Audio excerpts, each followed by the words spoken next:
Pandemi virus corona atau COVID-19 terus menelan korban jiwa di sejumlah negara di dunia, termasuk di Indonesia. Pemerintah pun terus bekerja keras untuk menangani penyebaran virus corona dan menerapkan berbagai kebijakan dan imbauan. Antara lain, pemerintah meminta masyarakat agar menerapkan pola hidup sehat, tidak panik dalam menerima informasi-informasi yang tidak benar, dan juga tentu melakukan social distancing. Insight kali ini akan membahas bagaimana cara menjaga pola hidup dan pola pikir yang sehat agar tetap sehat ya di masa pandemik. Bersama saya Desi Anwar.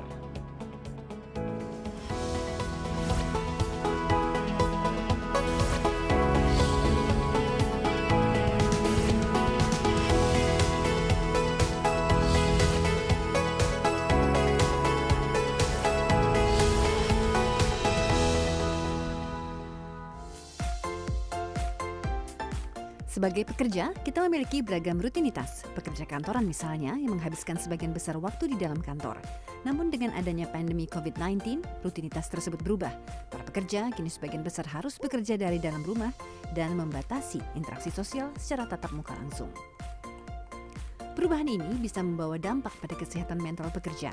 Menurut psikiater Jamie Ardian, setiap perubahan berpotensi menyebabkan stres dan berdampak terhadap produktivitas yang semakin menurun. Lagi-lagi saya mengutip dari WHO, keep in touch, tetap perlu terhubung dengan orang-orang, baik itu teman, keluarga, sahabat, dengan cara-cara yang lebih aman.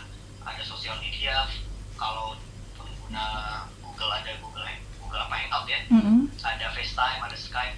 Gunakan itu dalam rangka untuk tetap terhubung. Kita sedang physical distancing, bukan social isolation. Jadi kita nggak sedang mengisolasi diri dari lingkungan sosial, bukan itu yang sedang disarankan oleh WHO, tapi hanya menjaga jarak saja. Manusia adalah makhluk sosial yang butuh untuk terhubung dengan orang lain dan saling berinteraksi satu sama lain. Jamie Ardian menyarankan membatasi penggunaan media sosial dan menggunakannya secara bijak adalah salah satu cara untuk tetap menjaga kesehatan mental di tengah situasi yang tidak menentu ini. Irin Wardani, Jakarta. Ya, penyebaran virus corona akhir-akhir ini menjadikan masyarakat seluruh dunia khawatir karena jumlah korban terpapar virus corona juga semakin meningkat. Nah, lalu bagaimana cara menjaga ya agar pola pikir dan pola hidup yang sehat di masa pandemi corona seperti saat ini? Sudah ada bersama saya di Studio 3 CNN Indonesia seorang psikiater, Jamie Ardian, yang juga aktif menggunakan media sosial untuk menyampaikan informasi mengenai soal corona. Dan kita juga telah terhubung lewat Skype dengan aktor Indonesia Ari Wibowo. Dan tentu saja kita ingin tahu ya bagaimana seorang Ari Wibowo melakukan social distancing di masa corona ini ya. Seperti kita ketahui tadi ya, pandemi, yes, COVID-19 sudah menjadi pandemi ya sejak awal bulan Maret ini. Tapi saya lihat dengan begitu banyaknya informasi mengenai COVID-19, semua orang sekarang sudah menjadi pakar mengenai COVID-19. Yang ada adalah infodemi juga. Nah, infodemi ini kita lihat juga ternyata dampaknya lebih banyak negatifnya daripada positifnya, menimbulkan kecemasan, kepanikan dan lain sebagainya, apalagi dengan adanya media sosial. Dan sekarang ini ketergantungan kita terhadap media sosial, terhadap teknologi, terhadap gadget itu semakin tinggi karena kita semua harus melakukan work from home, belajar from home, social distancing. Akhirnya teman kita juga ujung-ujungnya adalah teknologi. Nah, Dr. Jimmy, bagaimana ini reaksi? Bukan saja di Indonesia, seluruh dunia, panic buying, kecemasan, rasa takut dan lain sebagainya. Melihat ini masih dalam tahap kewajaran atau bagaimana manusia ini sekarang mengalami trauma ini? Iya, istilah yang tepat ya, trauma. Kita mengalami sesuatu yang tidak dapat ditahan, unbearable, sehingga reaksi-reaksi emosional yang muncul pun bisa sangat beragam. Cemas, takut, marah, kecewa, bingung, dan lain sebagainya bergantung dengan pola individu tersebut di masa lalu. Jika rasa takutnya terlalu besar, bisa saja panic buying terjadi, mengamankan diri sendiri. Itu salah satu fitur dari rasa takut, yaitu safety, mencari keselamatan. Bukan berarti itu benar, tapi sebenarnya itu bisa dipahami. Atau juga mungkin malah menjadi freeze, tidak berani kemana-mana, takut. atau menjadi cemas dan terus membaca berita. Respon emosional bisa mendahului berbagai macam perilaku yang diverse tadi, macam-macam sekali.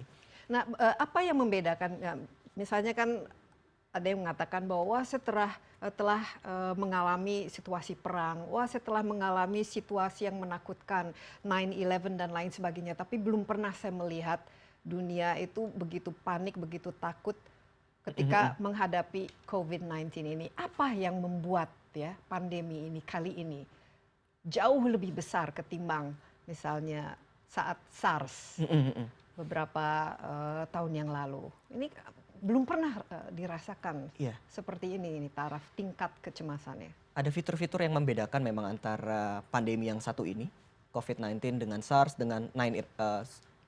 Iya, 9/11, 11 September itu ya. Kalau kita bicara tentang SARS, tingkat infeksiusnya memang lebih besar COVID-19 walaupun tingkat kematiannya berbeda juga.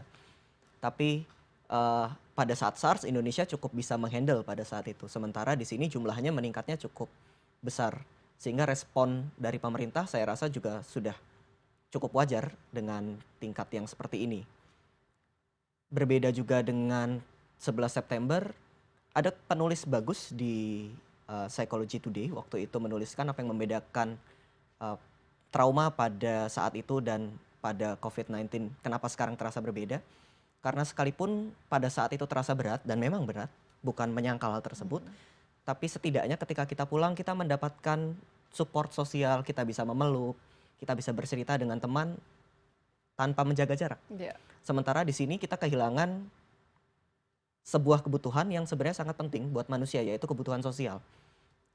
Kebutuhan memeluk, kebutuhan berdekatan dengan orang-orang yang dicintai, ada istilahnya merasa juga, aman. Skin hunger namanya, kelaparan kulit karena tidak disentuh lagi. Dan ini justru meningkatkan ya rasa kecemasan itu. Iya, ini meningkatkan kecemasan, rasa takut, karena di satu sisi kebutuhan emosional ini akan meredakan respon stres yang terjadi. Sementara kebutuhan ini tidak bisa dipenuhi saat ini, sehingga respon stres perlu dicari solusinya dengan cara-cara lain.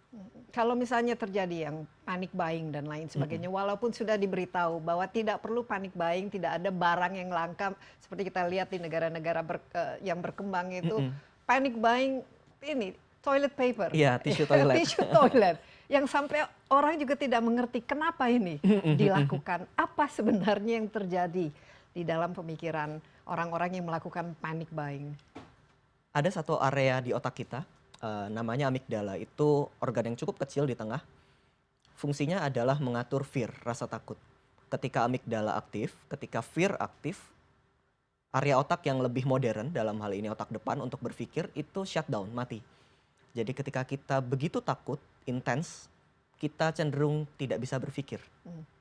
Ini yang terjadi. Tidak bisa bergerak ya? Tidak bisa berpikir, tidak bisa bergerak dengan logis maksudnya. Sehingga pengambilan keputusan pun lebih didasari pada keputusan emosional saat itu. Jadi ya memang kalau kita melihat dari sudut pandang orang ketiga, melihat respon demikian, ini jelas tidak logis, tidak ada keuntungannya dan nggak ada safety sama sekali di sana. Tapi itulah yang dilakukan ketika manusia merasa ketakutan dengan intens. Ya, tapi saya ingin bertanya pada Ari ya. Ini sudah berapa lama ini work from home, stay at home, aman di rumah? Sekarang ini sudah jalan 3 minggu ya, jadi dari terakhir itu tanggal 15 bulan lalu masih ada acara, tapi betul-betul saat itu aja sebetulnya sudah mulai menyadari bahwa aduh ini nggak baik nih kumpul bersama-sama, waktu itu ada Munas, dan saya udah bilang aduh ini terakhir kali, karena saya juga nggak mau membawa penyakit ini, membawa virus ini kembali ke rumah kepada orang-orang yang saya cintai gitu. Ya, Ari, ini 3 minggu ini lebih berdasarkan karena imbauan atau betul-betul sadar bahwa ini sesuatu yang memang harus dilakukan lah, karena social distancing ini memang salah satu cara yang ampuh ya untuk memutus rantai ini. Tapi ini karena atas kesadaran sendiri atau memang ada unsur takutnya juga gitu karena punya keluarga dan lain sebagainya? Iya, kalau saya pribadi sebetulnya karena saya hampir setiap hari kalau saya bangun tidur itu saya nontonnya CNN International. Jadi sebetulnya udah tahu tentang COVID-19 ini dari waktu dia baru mulai di Wuhan dan lain sebagainya.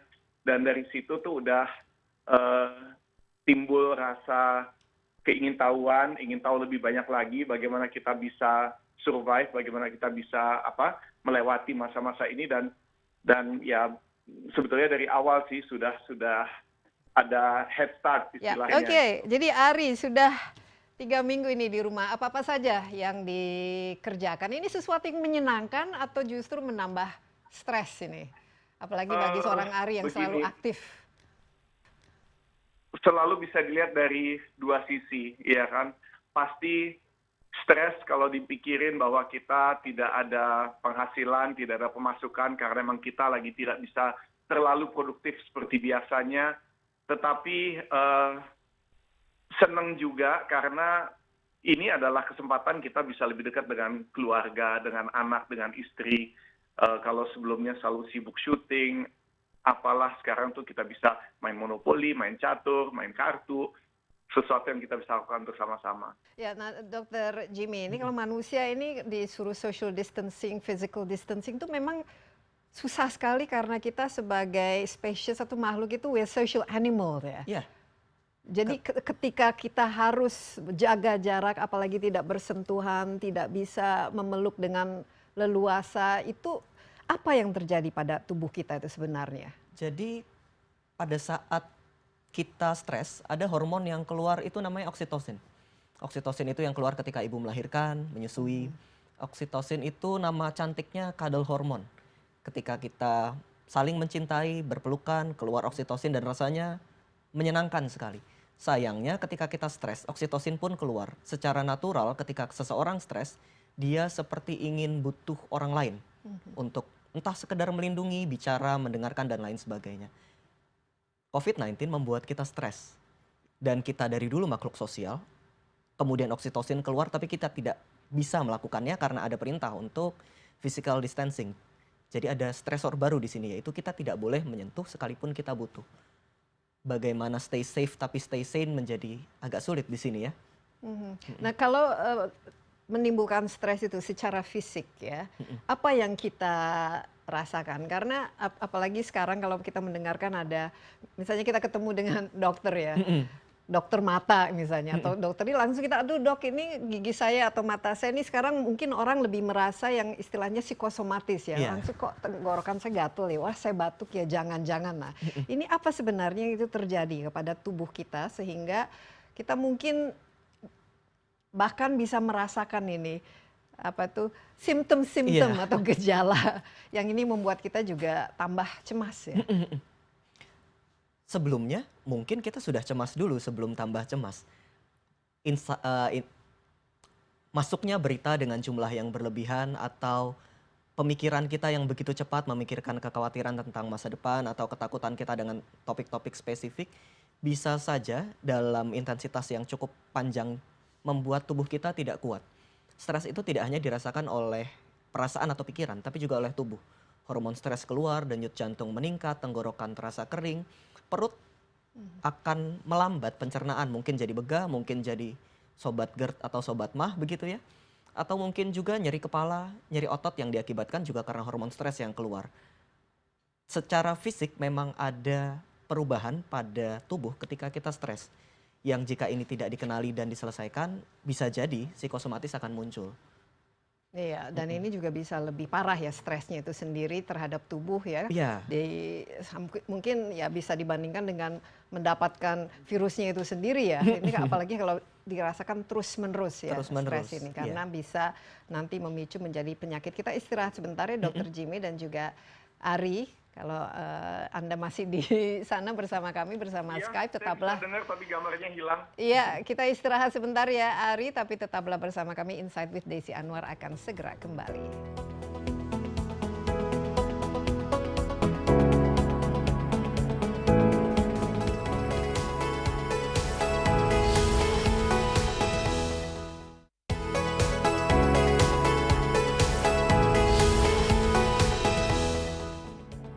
Ya, masih bersama Insight with Desi Anwar. Saya juga masih ditemani oleh Dr. Jimmy Ardian, seorang psikiater yang juga aktif menggunakan media sosial untuk menyampaikan informasi soal corona, dan juga kita terhubung lewat sambungan Skype dengan Ari Wibowo, aktor Indonesia yang sudah 3 minggu terakhir ini work from home, play from home, stay home, dan melakukan social distancing seperti yang memang kita harus lakukan, apalagi kalau tinggalnya di epicenter dari pandemi COVID-19 itu sendiri. Nah, Dr. Jamie, kita dan Ari ya, kita tidak boleh meremehkan ya sama sekali. Kita harus mengikuti supaya COVID ini bisa cepat berlalu. Cuman uncertainty atau ketidakpastian ini kan juga membuat orang itu semakin cemas. Ini mau berapa lama lagi, bagaimana nasib saya, dan lain sebagainya. Ini kan juga menjadi buah pikiran ya. Belum lagi kalau tiba-tiba ya kena atau terpapar dan lain sebagainya. Nah, ini bagaimana, Dr. Jamie, kita harus menyikapinya ya tanpa panik, takut, stres, dan lain sebagainya. Iya, secara psikologis Karena manusia, kita harus hidup ini sekarang dengan kenyataan COVID-19 ini. kita nggak bisa mengubah Tidak kenyataan, bisa sayangnya. ya. Nggak bisa tidur, bangun-bangun, COVID-19 nggak ada. Ya. Tapi manusia memang nggak suka dengan ketidakpastian sesuatu yang tidak bisa dikontrol. Ada 2 hal di muka bumi ini kalau kita bisa pisahkan menjadi 2. Hal-hal yang bisa kita kendalikan dan hal-hal yang tidak bisa kita kendalikan. Kalau kita berusaha mengendalikan yang tidak bisa dikendalikan, maka muncul perasaan yang tidak menyenangkan. Cemas, takut, marah, kecewa, bingung, dan lain sebagainya. Pada kondisi saat ini lebih baik kita memfokuskan diri mengendalikan yang memang bisa kita kendalikan. Mengubah pola baru, menerima realitas bagaimana adanya, membuat pattern misalnya jam 7 harus bangun, terserah mau ada aktivitas atau enggak, jam 7 harus bangun. Misalnya begitu. Karena itu adalah salah satu bentuk kita mengendalikan situasi. Instead of kita tidur-tiduran, malas-malasan, walaupun rasanya memang itu yang ingin dilakukan. Tapi itu akan memperburuk perasaan yang sudah tidak nyaman. Membuat pola baru di rumah, misalnya berkebun, atau bermain bersama anak di jam tertentu, atau mandi di jam tertentu, dan kita spesifik. Ini kenapa meletakkan. tujuannya supaya kita punya optimisme atau paling tidak rutinitas yang membuat kita merasa bahwa saya bisa ini menjalani semua ini. Ada 2, ada rutin, ada take control. Dan perasaan memiliki kontrol itu penting. Karena kita nggak bisa memiliki kontrol akan COVID-19, jadi kita perlu punya sisi lain yang kita make sure di sini saya bisa taking control, main game, telepon teman. Tapi itu secara disengaja. Memang kita lakukan untuk mendapatkan perasaan kita bisa mengendalikan beberapa aspek ini. Yang aspek yang tidak bisa dikendalikan, ya mari kita lepaskan. Jadi dari segi mental, dari segi kejiwaan bisa jauh lebih sehat ya. Iya, jauh lebih sehat. Ya, nah sejauh mana medsos atau social media ya ini, apalagi sekarang ini mungkin beda dengan 10 tahun yang lalu ketika SARS dan penyakit pandemi lainnya itu terjadi. Sekarang ini berita mengenai COVID itu katanya jadi miliaran, dan ini terus menerus seluruh dunia kita dibombardir ya terus menerus. Nah, ini, seberapa jauh ini berpengaruh terhadap membuat suasana ini jauh lebih menimbulkan kepanikan? Iya. Itu sosial media bentuknya sekarang kan infinity loop ya Mbak Desi ya. Jadi kita scroll selalu ada yang baru. Kurang dari 1 menit kita scroll akan selalu ada yang baru lagi. Niat kita awalnya mungkin melihat sosial media untuk sekedar istirahat atau untuk sekedar menjadi berita, menjadi stres baru karena ini infinite. Ya, dan saya lihat orang justru semakin, walaupun sudah paham mengenai penyakit ini, tapi terus menerus tidak bisa berhenti. Iya, gitu. seperti craving akhirnya, benar. Harus gitu. Memberi makan kecemasannya dengan topik-topik yang awalnya kita baca mungkin terasa lega saat itu. Selang beberapa menit kita akan semakin cemas dan mengulangi aktivitas tersebut. Ini tidak menyelesaikan. Lebih nyaman bagi kita untuk memang ada waktu untuk nggak pegang sosial media sama sekali, dan itu intentionally dilakukan. Letakkan sosial media, doing physical activity, apapun itu. Jadi puasa lah.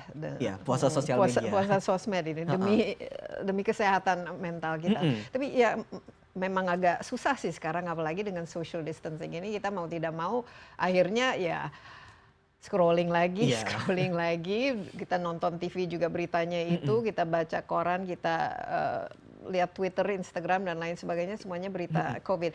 Ari, masih sama kita kan? Masih. Ya, Ari, ini bagaimana Anda sendiri, ini kan paling penting ya sebenarnya untuk memerangi atau melawan COVID-19 ini adalah kalau tubuh kita sehat ya.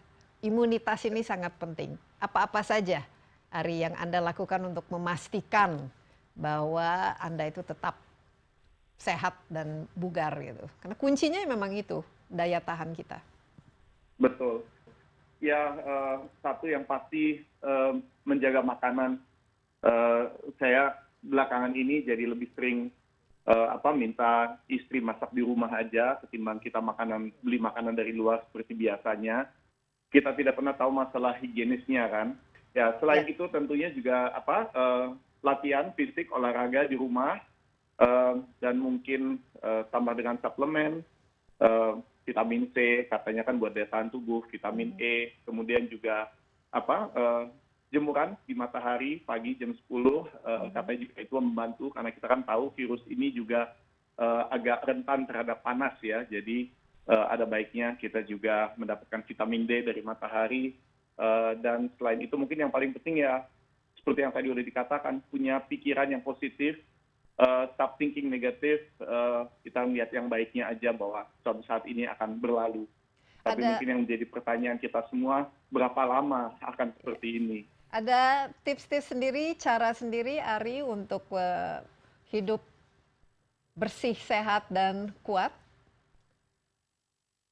Bisa di-sharing? Ya, tentunya ya itu kembali menjaga kebersihan, kita jaga jarak dengan yang lain, kita nggak keluar rumah sebisa mungkin, dan mudah-mudahan ini akan segera berlalu. Iya, mudah-mudahan akan segera ya berlalu. Tapi Ari, sebelumnya Anda sendiri sudah menerapkan hidup sehat dan rajin berolahraga. Kalau saya lihat Anda kan cukup ini ya, orangnya cukup fit ya, cukup betul. sadar Memang, lah ini pentingnya. bukan sesuatu yang teramat sangat baru. Kebetulan istri saya juga dia trainer untuk functional training, di mana itu juga latihan menggunakan alat-alat apapun yang ada di rumah, botol mineral dan lain sebagainya untuk sebagai pemberat, sebagai beban, dan menggunakan badan kita sendiri gitu sebagai resistance-nya. Dan sebetulnya buat anak-anak juga udah diterapkan. Jadi bagi kita sekeluarga sih memang ini bukan sesuatu yang berbeda jauh dari kebiasaan kita sehari-hari menjaga kesehatan, olahraga, dan hal-hal seperti itu. Ya, ini juga salah satu yang kenapa di Indonesia ini tingkat kematiannya itu cukup tinggi. Ternyata mungkin ya underlying ya dari masyarakat kita kan, kita istilahnya di sini masyarakatnya kan perokok, dan kita juga apalagi tinggal di kota-kota besar juga terpapar dengan polusi, tingkat diabetesnya juga kan salah satu yang paling tinggi di dunia. Dr. Jimmy, sekali lagi mengenai bagaimana kita harus bersiap menghadapi, dan tentu saja tanpa panik, tapi harus tetap waspada, apalagi kita paling tidak tadi melakukan sesuatu yang kita bisa kontrol, kita jangan terlalu berlama-lama untuk hilang dalam hal-hal yang kita tidak bisa kontrol. Salah satunya itu adalah membaca informasi-informasi yang mungkin makin lama makin membuat takut itu ya. Selain membatasi informasi, membatasi durasi tentang informasi, kita perlu sadar juga pikiran manusia itu akan tetap berjalan kalau kita membuka mata. Selama kita terjaga, pikiran akan jalan-jalan kemana-mana. Kita nggak bisa berhenti mikirin. Jadi berusaha untuk berhenti mikirin COVID-19 itu sulit. Yang bisa justru dilakukan adalah memikirkan hal lain. Kalau membaca adalah hal yang kita sukai, maka mungkin kita perlu menggeser itu terhadap topik yang lain. Membaca buku baru yang mungkin masih plastikan di dalam lemari, atau membaca hal lain yang mungkin bisa membuat kita nyaman, cerpen atau apapun. Dengan mengalihkan pikiran, kita sedang mengistirahatkan pikiran. Jadi tidak terlalu terpapar dalam durasi dan frekuensi yang terus-menerus sama.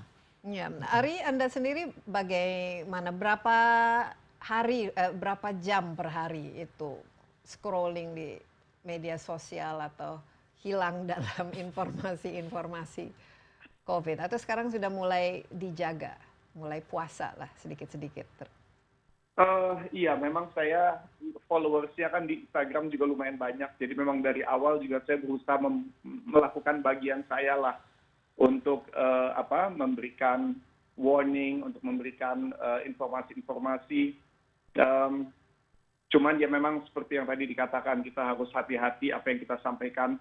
Jangan sampai kita pikir itu benar, ternyata itu hoax. Jadi kalau memang belum tentu kita yakin lebih baik jangan diteruskan gitu. Kita istirahat sebentar ya, tapi Ari jangan kemana-mana dulu dan juga Dr. Jimmy ya. Insight with Desi Anwar akan segera kembali. Tetaplah bersama kami.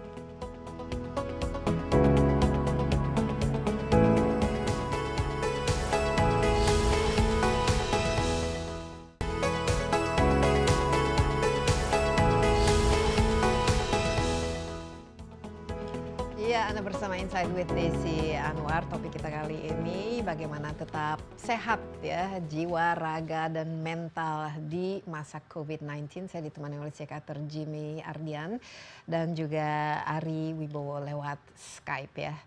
Dan mungkin salah satu yang perlu kita ingat ya dalam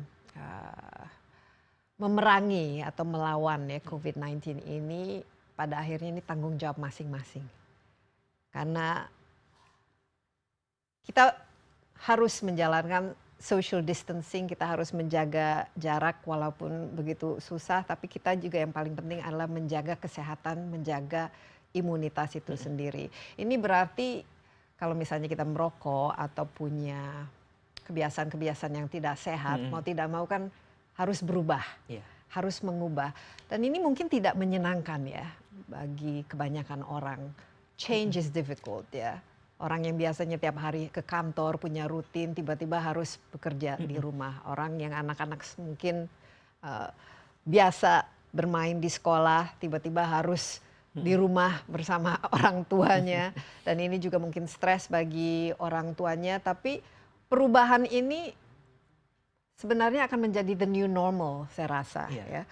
Dan yang terjadi adalah semacam trauma kolektif kalau saya lihat. Ya benar ya Ari ya. Trauma kolektif di mana kita harus berubah. Semuanya harus berubah. Sekarang kita bicara mengenai pagi-pagi kita berjemur ya supaya kena matahari, vitamin D, makan harus pola makannya sehat, olahraga dan lain sebagainya. Yang sebenarnya harusnya kita lakukan tanpa ada penyakit pun kan ya. Nah, Dr. Jimmy, khusus bagi orang Indonesia, mungkin kita belajar dengan yang terjadi di China. Bagaimana mereka coping, bagaimana mereka mengatasinya, teman-teman kita di China, karena mereka duluan dan lebih lama lagi ya terpapar dengan pandemi ini. Ada beberapa penelitian yang saya baca memang tentang stres pada orang-orang yang mengalami COVID-19 di China. Angkanya cukup besar, sekitar ada yang menyebutkan 8, ada yang menyebutkan paling besar 25% stres berat pada kondisi tersebut. Berbagai macam cara coping sebenarnya baik, bergantung dengan respon individu. Tapi ada beberapa trik mungkin yang bisa kita lakukan. Ketika tubuh stres, kita bisa relieve, soothing stres tersebut dengan slow deep breathing. Bernafas dengan dalam tapi pelan, dan secara sengaja kita lakukan itu beberapa siklus, 6 atau 7 siklus dalam satu periode untuk mengurangi denyut jantung, untuk mengurangi hormon stres yang keluar. Supaya lebih rileks. Supaya lebih rileks. Pada saat itu baru kita melakukan yang lain, termasuk memulai aktivitas fisik, termasuk dengan contact with teman-teman misalnya, atau misal pendamping psikososial. Jadi di banyak negara lain juga ada pendampingan psikososial bagi orang-orang yang terdampak oleh COVID. Kebetulan di Indonesia pun ada. Persatuan Dokter Spesialis Kedokteran Jiwa Indonesia membuat pendampingan psikososial tersebut, bekerja sama dengan ada aplikasi Sehat Media dari Kemenkes, juga ada dari Instagram dari PDSKJI sendiri. Kita melayani pendampingan secara online untuk mengurangi dampak stres pada kita semua yang mengalami COVID Jadi ini. counseling ini sangat penting ya. Counseling ini sangat penting. Kira-kira apa saja ketika memberikan counseling, apa biasanya membuat kecemasan mereka atau keluhan utama dari orang-orang yang meminta pendapat dokter? Ada banyak responnya, keluhan fisik yang menjadi penyerta, nyeri perut, kemudian berdebar, cemas, dan lain sebagainya. Bisa juga topik-topiknya tidak langsung terkait, misalnya bagaimana jika harus berobat ke rumah sakit padahal sedang ada pembatasan, apa yang bisa dilakukan di rumah, dan lain sebagainya. Atau bisa juga responnya memang sedang bosan di rumah seperti yang kita bicarakan tadi. bagaimana membentuk pola baru di rumah, apa saja yang kira-kira opsi Mungkin yang bisa merasa dibahas. tidak berguna juga yang Iya. biasanya selama ini begitu kerja keras, tiba-tiba dipaksa tidak melakukan apapun. Ditambah loneliness, merasa sendirian padahal memang sendirian, itu perasaan yang tidak nyaman sama sekali. Pendampingan ini ada untuk paling tidak kita mengetahui bahwa ada orang lain yang bersama-sama dengan kita dan peduli. Tidak, kita nggak benar-benar sendirian, masih banyak yang mau menolong. Ari, ini bagaimana Anda sendiri melihat ya fenomena inilah yang terjadi ya di antara kita sendiri, keluarga, teman, dan bahkan kita sebagai masyarakat. Ini kan the new normal ini kan memang kita mau tidak mau kan dipaksa harus berubah. Ini pasti ada bukan saja stresornya, tapi mungkin tidak tahu bagaimana cara mengubah. Iya, sebetulnya ini juga buat saya pribadi juga sudah ternyata membuka beberapa pintu baru ya. Salah satunya karena kita kan orang kreatif, seniman ya, dan kita di rumah aja, apalagi saya di dunia film dan sinetron, tentunya nggak bisa melakukan produksi itu karena pasti harus berkumpul rame-rame bersama-sama. Jadi apa yang bisa saya lakukan dari rumah?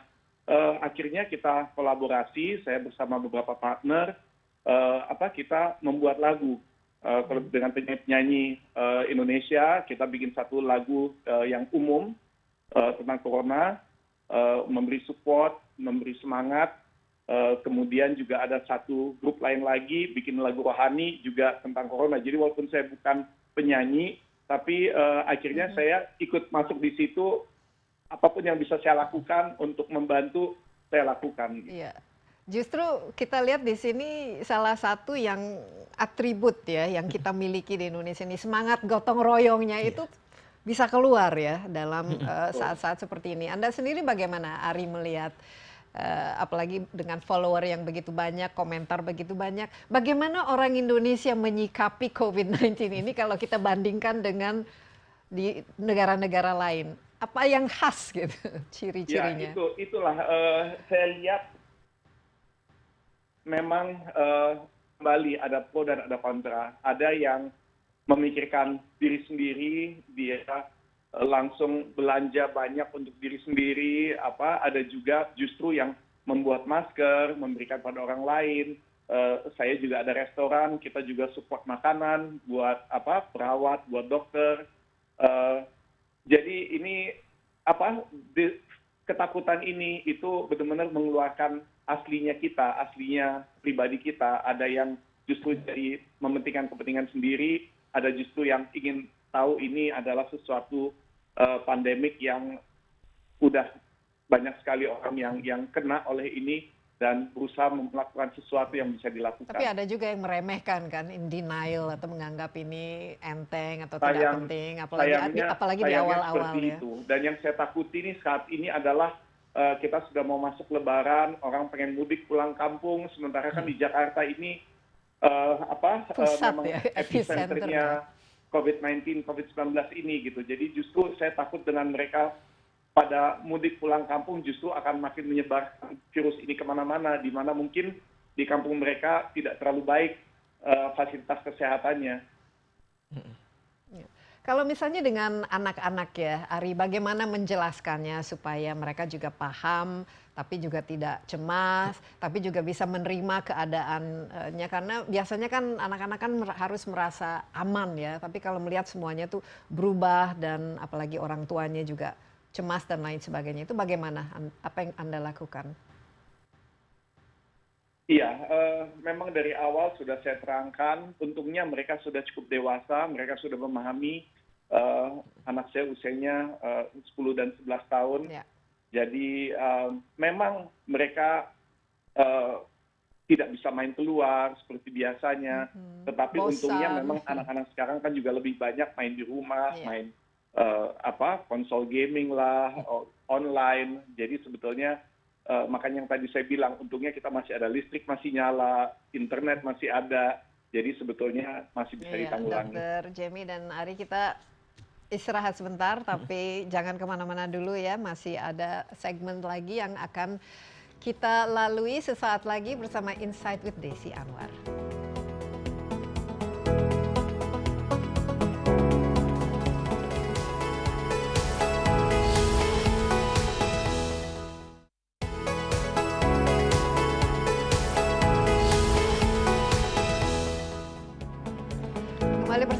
Insight with Desi Anwar, saya ditemani oleh Dr. Jimmy Ardian, ya, seorang psikiater, dan juga Ari Wibowo di sambungan Skype. Halo lagi Ari dan Halo. juga Dr. Jimmy. Tapi Ari sampai saat ini tetap optimis ya, cheerful. Kalau lihat dari wajah Anda, happy-happy atau bagaimana dengan keluarga Anda atau teman Anda yang mungkin berkeluh kesah, apa kira-kira?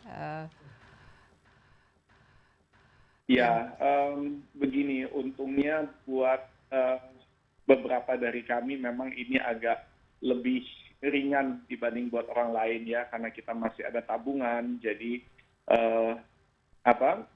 yang saya pikirin adalah mereka mungkin yang saat ini yang hidup dari hari ke hari, mungkin pastinya buat mereka itu jauh lebih susah, nggak boleh keluar rumah, sementara kalau hari ini nggak kerja, besok nggak makan, gimana gitu ya. Nah itu, buat saya sih, saya kasih tahu ke anak-anak saya, kita tuh masih oke banget, kita tenang aja, jangan punya pikiran negatif. Dan bagi saya juga olahraga mungkin salah satu penghilang stres juga ya, karena dengan kita olahraga kan peredaran darah lancar, ke otak juga, dan itu juga membuat kita jadi dan lebih segar apa lagi juga. kira-kira yang kita yang masih mampu lah istilahnya yang kita bisa lakukan ya untuk membantu orang lain, Ari, karena salah satu mungkin yang bisa membuat kita positif dan juga merasa terbantu juga adalah dengan membantu orang lain kan, dari segi mental itu kan juga sangat positif ya. Betul sekali. Makanya seperti yang tadi saya bilang, itu juga saya lakukan melalui Instagram saya, kemudian juga membuat lagu, kolaborasi dengan penyanyi-penyanyi lain. Apapun yang bisa kita lakukan untuk mereka, untuk orang banyak masyarakat Indonesia, itu kita lakukan. Nah, Dr. Jamie, memang COVID-19 ini sangat berbahaya ya, tapi tidak kalah berbahaya adalah kalau kita terlalu stres ya, apalagi kalau sudah menjadi depresi, panic attack, bahkan takut dan lain sebagainya. Mungkin tips ya, bagaimana menangani semua ini, mengurangi stres. Saya suka kata-kata mengurangi. Karena kita nggak bisa menghilangkan stres. Yang kita bisa lakukan memang memanage, paling tidak stres tersebut tidak mengganggu kita secara individu. Ya, apa yang kita bisa lakukan, apalagi kita sekarang banyak sekali waktunya di rumah, ketimbang kita hanya membuat diri kita lebih cemas lagi dengan informasi-informasi dari sosmed, apa kira-kira yang perlu kita Saya lakukan? pribadi menyediakan waktu 10-20 menit sehari untuk berlatih mindfulness, yaitu latihan tubuh di sini, pikiran di sini. Yang terjadi saat kita cemas adalah badan di sini, tapi pikiran kemana-mana melayang-layang. Bisa beri contoh Kita bagaimana bisa cara melakukannya? melatih bersama-sama dengan cara termudah adalah bernafas. Karena kita nggak bisa nafas buat besok atau nafas buat kemarin, nafas kan hanya saat ini. Memikirkan dan menyadari nafas. Tapi itu dilakukan secara sengaja sepanjang 10 atau 20 menit setiap harinya. Dalam waktu singkat ketika kita berusaha memikirkan nafas, pikiran kita akan kemana-mana. Ya. Tapi saat Loncat, loncat, monkey mind. iya monkey mind. Tapi pada saat itu, pada saat pikiran kita melompat, secara sengaja kita kembalikan lagi untuk mikirin nafas, menenangkan diri sambil tetap bernafas. Kenapa kita butuhkan durasi tersebut? Karena dari penelitian memang durasi di sana itu mampu membuat kita menghandle stres lebih baik. Minimal berapa menit tadi? 20 menit ya? Iya, 20 menit per harinya. Tapi Setiap hari? kalau nggak sanggup 10 menit pun it's okay. Iya, ini semacam meditasi ya? Semacam meditasi begitu. Kalau tidak bisa seperti itu, minimal yang tadi kita bahas sebelumnya adalah slow deep breathing. Ketika kita mulai cemas, secara tidak sengaja nafas kita akan menjadi semakin cepat. Maka untuk menenangkan adalah kita melakukan persis sebaliknya, yaitu bernafas lebih lambat, disadari, dan dalam. Secara disengaja, itu akan membuat perasaan tubuh stres lebih baik. Tapi cara yang dilakukan Mas Ari juga luar biasa tepat. Dengan kita berolahraga, hormon-hormon stres akan rilis dan perasaan akan lebih baik. Akan ada endorfin yang keluar, dengan menolong orang lain akan ada serotonin yang keluar, dan itu akan membuat kita memang merasa lebih nyaman. Bagaimana Ari? Anda juga melakukan mungkin meditasi atau mindfulness, ini exercise atau aktivitas, mumpung ini apalagi banyak waktunya juga, sekalian personal development ya, bagaimana membuat kita itu hidupnya lebih seimbang, mind, body, and spiritnya itu semua balance. Gitu. Iya, selama ini memang saya lebih ke olahraganya, tetapi setelah mendengar penjelasan dari Pak Dokter ini kayaknya memang mulai hari ini saya mau coba juga dengan pernafasan karena selama ini juga belum pernah melakukan itu dan saya percaya memang itu pasti akan sangat membantu. Tapi biasanya itu yang cukup sulit ya, kedengarannya mungkin gampang ya, tapi kita manusia kan selalu berpikir, otaknya tidak pernah Betul. berhenti. Latihan memberhentikan pikiran itu memang sulit. Nah katanya hormon stres, apa kortisol ya, Kortisol. kalau tidak salah, itu memiliki dampak yang sangat buruk ya kalau terus menerus ya terhadap kesehatan kita secara fisik. Mungkin bisa dijelaskan, Iya. dokter, kenapa orang mengatakan jangan stres ini bisa justru bisa membuat orang sakit. Itu betul ya, secara fisik itu ada Secara fisik itu dampaknya. ada evidence-nya, memang terbukti. Pada tahap awal hormon stres keluar itu baik, tapi hanya di awal. Begitu ini berlangsung berkepanjangan, saya rasa 3 minggu sudah berkepanjangan ya. Ini mulai memberi dampak. Yang mungkin sakit gula akan meningkat karena proses pelepasan gula di tubuh juga akan makin cepat jika kita stres. Kemudian belum lagi pencernaan mulai akan terganggu, dan yang terkait dengan COVID-19, sistem imun pun akan terganggu ketika stres dan hormon stres yang keluar ini berlangsung berkepanjangan. Sehingga ada baiknya memang kita bukan menghilangkan stres tapi menghandle supaya memanage-nya. Iya, Memanage-nya sehingga kita tidak terus-menerus di dalam situasi ini. iya. Seolah-olah kita siap berkelahi tapi Kita siap fight tapi nggak ada. tapi nggak ada, tapi terus-terusan gitu ya. Dan ini justru menimbulkan ya macam-macam ya, panic attack dan Iya. lain sebagainya. Kalau Ari sendiri bagaimana? Kalau ini kebalikannya dari stres itu kan kalau kita bahagia ya, kalau kita hatinya kan senang, riang. Nah, bagaimana ini menciptakan suasana hati yang terus riang, karena katanya kalau orang suasana hatinya riang, happy dan lain sebagainya itu justru meningkatkan sistem imunnya kan. Iya, daya tahan tubuhnya. Betul. Apa games mungkin mainan yang bermain dengan anak-anak apa saja? Ya kalau saya spending time with the kids gitu ya, saya main dengan anak-anak, kita juga ada anjing di rumah, jadi mereka juga selalu konyol banget gitu perilakunya, jadi selalu ada aja sesuatu yang fun, yang lucu, yang bisa membuat kita ketawa. Iya, ketawa penting ya Dokter Jimmy. Tertawa Ya? itu penting, bukan menertawakan orang lain. Kalau bisa menertawakan diri sendiri atau hewan juga nggak apa-apa. Nah ini bagaimana dalam kita memanage kan rasa takut ya, ketakutan. Mungkin ada ya stres, tapi kan ada juga yang namanya takut ya. Nah ini bagaimana memanage-nya ya? Lawan dari fear adalah safety. Dalam kondisi COVID-19 ini kita perlu waspada tapi tidak terjebak dalam rasa takut. Artinya kemungkinan memang rasa takut tidak menghilang sepenuhnya. Karena kita sekarang selalu merasa aman, kemana-mana harus ya pakai Ya. masker, pakai gloves, pakai hand sanitizer. Ini kan Jaga berarti kan jarak, mau ya. tidak mau kita dibuat takut gitu. Iya. Kita selalu dibuat dalam posisi dalam ketakutan. Nah ini memanage-nya bagaimana? Sadari bahwa yang kita bisa dapat adalah bukan perasaan sepenuhnya safe, tapi cukup aware saja. Jadi kalau lebih dari itu mungkin memang takutnya perlu dikurangi. Yang bisa kita lakukan adalah pertama tetap harus jaga jarak. Bagian itu tidak boleh dihilangkan ya. Cuci tangan, tidak menyentuh wajah, jaga jarak, gunakan masker. Physical distancing tetap perlu dilakukan, tapi setelah itu jika sudah merasa aman, make sure kita tetap mengingatkan kepada diri sendiri bahwa kita sudah melakukan bagian kita. Kita sudah mengubah yang bisa kita ubah. Dan di situ safety. Di bagian yang tidak bisa kita ubah, apakah kita mungkin tertular atau menulari, this is something we cannot control. Seandainya memang kita sudah berusaha. Terima yang tidak bisa diubah, diterima. Yang bisa diubah, dikerjakan. Ingatkan ke diri sendiri, kita sudah melakukan bagian kita and it's okay. It's safe now.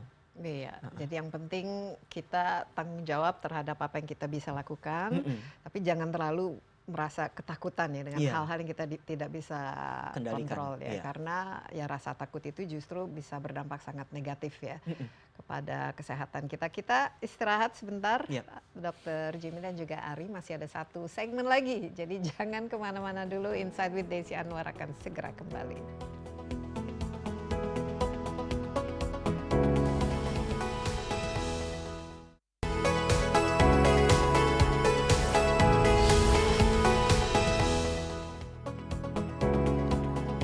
Insight with Desi Desi Anwar, saya ditemani oleh Dr. Jimmy Ardian, seorang psikiater, dan juga Ari Wibowo dari rumahnya lewat Skype. Ini Ari sudah 3 minggu ini social distancing, self isolation di rumah, dan kita tidak tahu ini berapa lama lagi. Ya, ini bisa, yang jelas besok masih ada di sinilah COVID-19. Tapi saya melihat begini ya, Ari dan juga Dr. Jamie, ini merupakan kesempatan emas ya bagi kita sebagai manusia yang dulu katanya, wah sibuk, banyak kerjaan, multitasking, nggak ada waktu untuk ini, nggak ada waktu untuk itu. Sekarang kita justru diberikan waktu untuk mungkin ya membaca buku yang waktu itu tidak pernah kita ada waktu untuk membacanya, mungkin ada hobi dan lain sebagainya, olahraga.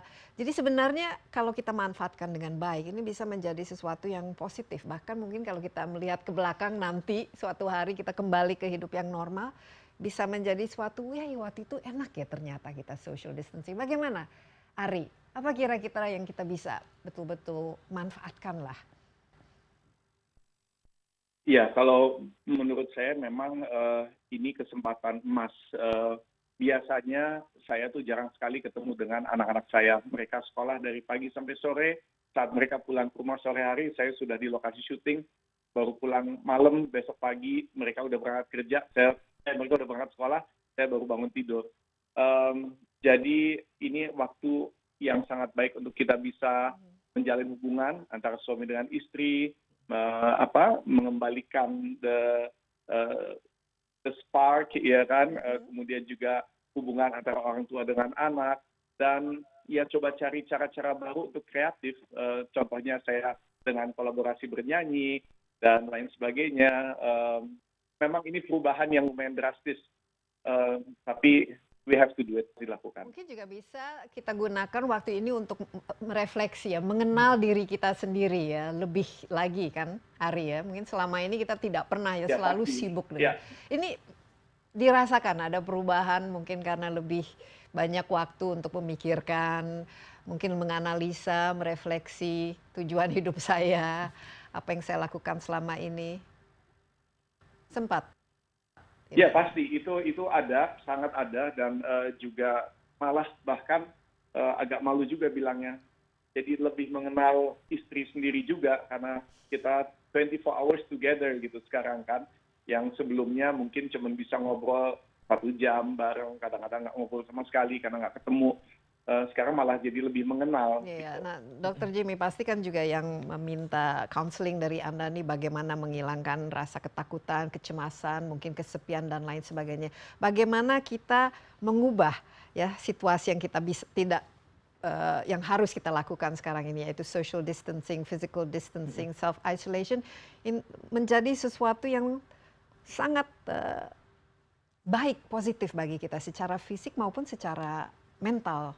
Iya, ada sesuatu yang memang bisa kita lakukan di masa-masa ini dan itu doable, bisa dan baik untuk dilakukan. Yang Mas Ari sampaikan tadi itu salah satu fenomena yang juga saya amati.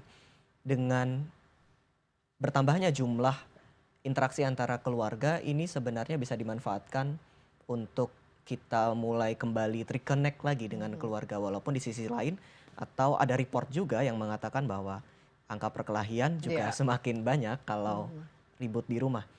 Tapi in another side, kalau kita bisa manage ini dengan baik, termasuk emosi, pikiran, dan perasaan, situasi ini bisa kita manfaatkan untuk terhubung lagi dengan anggota keluarga yang misalnya sebelumnya tidak begitu kita kenal. Atau pada situasi seperti ini, dulu ilmuwan-ilmuwan banyak menelurkan pengetahuan ketika justru terjebak, entah itu pandemi di masa lalu atau terjebak misalnya di penjara, sehingga saya rasa pertemuan kita terhadap kesendirian ini bisa jadi juga memunculkan sisi kreatif diri kita, entah kreatif menyelesaikan stres atau kreatif menghasilkan karya lagu misalnya tadi Mas Ari contohnya, menulis buku. Kita bisa memanfaatkan atau hobi yang dulu mungkin karena tidak ada waktu terlantarkan bisa kita kembangkan kembali. Kita kembalikan lagi. Justru mengeluarkan segala macam kreativitas dan juga mungkin apa yang kita ingin pelajari, kan masih banyak Betul, misalnya betul. belajar Iya. atau lebih banyak membaca, lebih banyak paling tidak lebih banyak berpikir. Mungkin ini semua bisa memberikan sisi yang positif ya, Iya. dampak yang positif. Mungkin terakhir Dr. Jimmy, apalagi tips ya, jangan stres, jangan takut, tapi supaya kita suasana hatinya bagus, supaya kita riang, supaya kita tidak, ini kita optimis lah melihat masa depan.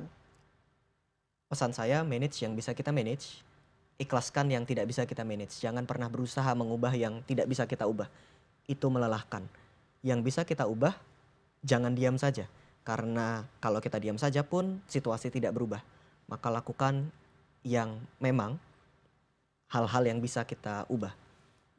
Ari, mungkin ada pesan buat teman-teman? Kalau dari saya pesannya untuk kita bisa memerangi COVID-19 bersama-sama, memang harus ada kesadaran dari kita sendiri untuk kita menjaga jarak, untuk kita tidak keluar, walaupun terasa bosan di rumah, walaupun terasa pengen banget keluar, karena memang kita social animals, tapi tetap aja kita harus ada di rumah, dan lebih cepat virus ini akan hilang kalau memang kita menuruti apa yang diminta oleh pemerintahan kita. Iya, terima kasih banyak Kak Ari, dan juga tetap sehat ya. Jaga jarak, social distancing, dan gitu semoga ini semua cepat berlalu. Tapi di sisi lain, ini jarang sekali kita melihat ini langit Jakarta begitu biru, begitu indah. Ini salah satu aspek positif yang terjadi ketika manusianya berhenti beraktivitas. Ternyata planet juga, bumi juga bisa beristirahat dan bisa pulih kembali. Paling tidak itu bisa membuat kita semua merasa bahwa oke, yang kita lakukan ini tidak sia-sia. Ya. Sekali lagi terima kasih Dr. Jimmy dan juga Ari, dan demikian Insight with Desi Anwar kali ini. Jangan lupa tetap ya melakukan social distancing, jaga jarak, kalau keluar rumah pakai masker, dan juga rajin-rajin cuci tangan, dan kita harapkan bahwa COVID-19 ini semoga cepat berlalu. Tapi kuncinya ada pada diri kita semua. Setiap orang bisa berperan untuk ya memutus rantai penyebaran COVID-19 ini. Demikian Insight with Desi Anwar. Jangan lupa Anda dapat menyaksikan tayangan ini di cnnindonesia.com dan juga di YouTube CNN Indonesia. Insight with Desi Anwar, sampai jumpa dan bye-bye.